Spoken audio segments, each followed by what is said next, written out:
would tell him to behave like a good child, seeking his guidance from the holy people before, when they were children, how they behaved.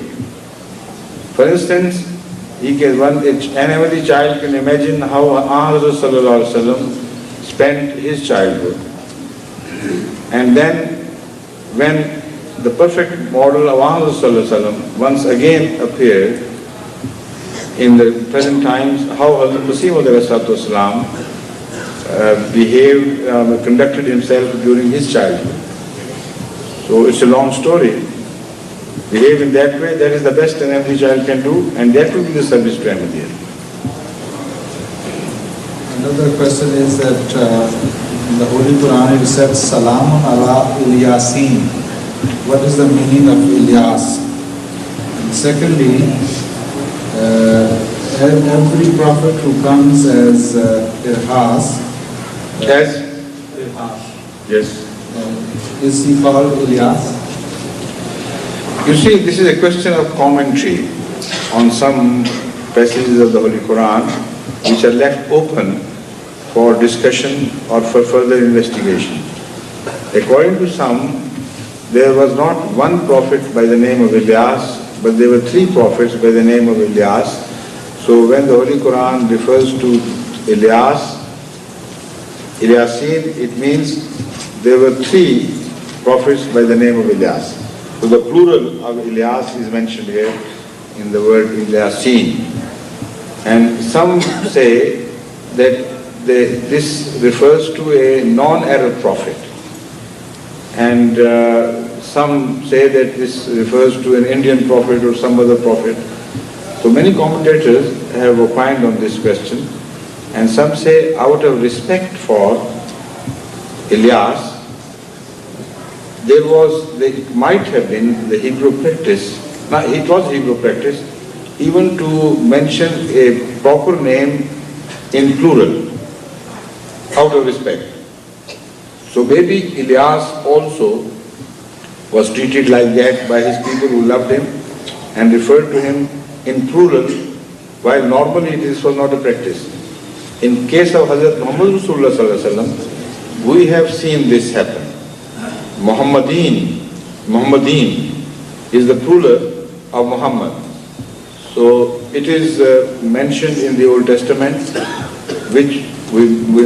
from which we infer that out of respect, like the Hebrew practice was, his name was mentioned in plural. So it could have been the case with Hadhrat Ilyas. So we don't know exactly, because that part of history is obscure, but I believe whenever the Holy Quran refers to any phase of history, however obscure it may be at that stage or remain obscure for many hundreds of years, a time comes when the lid is lifted and the mystery is resolved. Like in the case of the corpse of Pharaoh. When the Holy Quran mentioned that the corpse of Pharaoh would be preserved for the future generations, to draw their lesson from this, there was no sign of any corpse of Pharaoh in existence. In fact, the entire area of pyramid had gone under thick layers of sand, and at the time of Ahmad, this story has been entirely buried under thick sand. Yet the Holy Quran says that God promised him, I would keep your corpse as a sign for the future so that people draw the lesson from what happened to you. And in the present century, by the turn of this century, what you know already, that the corpse of that same Pharaoh, Ramses II, was discovered from some of the pyramids and areas around. So that is what I mean. Ilyasin also, I believe, and many other such words which have not yet been fully explained, would be further explained at the appropriate time. Some discoveries will be made in future, and the people of that time will learn, when the time comes for them to learn, what the real meaning of Ilyasin was.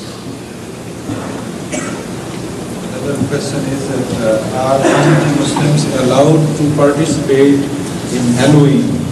Halloween? This is a celebration when people wear costumes and they paint their faces and children go. You see, to have some private fun in the family is not something which you should take so seriously. But as national celebrations, these things are not promoted in Islam. Any huge waste of any sort of national wealth is discouraged. But I remember when we were children in Qadian, we used to play Hes Badalna, disguise. And in Qadian it was a popular sport. Many a time we got together and people changed their dresses, and there used to be these prizes for those who disguised themselves so completely that nobody could pinpoint who he was or she was. So the ladies had their disguise bouts, and so also men had those tournaments. So that was done under the very eyes of the companions of the promised Messiah, Hadhrat Mirza Tahir Ahmed, etc. If there were anything basically wrong with that, they should have stopped us. So these small funds, if they're not carried too far, should be considered all right. But don't acquire the habit of asking too many questions. That will create difficulties for you. The Holy Quran has discouraged this. The Holy Quran says, "La tasalu an ashya'in in tubdalakum tasukum." Anasha, la tasalu an ashya in tubdalakum tasukum. Don't ask about things too much, overmuch, because it is possible that when the answer is given, it will create difficulties for you. So in small areas of human failings here and there and relaxations, you should not become overcritical and over austere, or the life on earth will become a very difficult life. Already there are so many do's and do nots in Islam. Why to add a few more?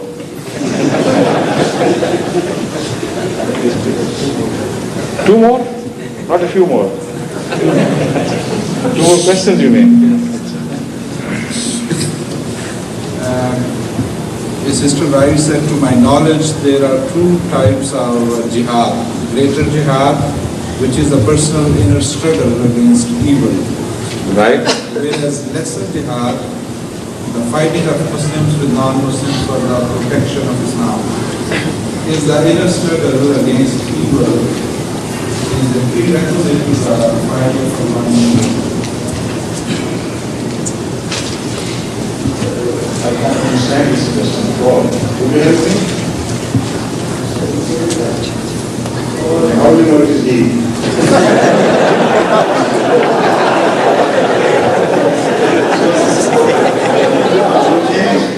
Please. Please take forward.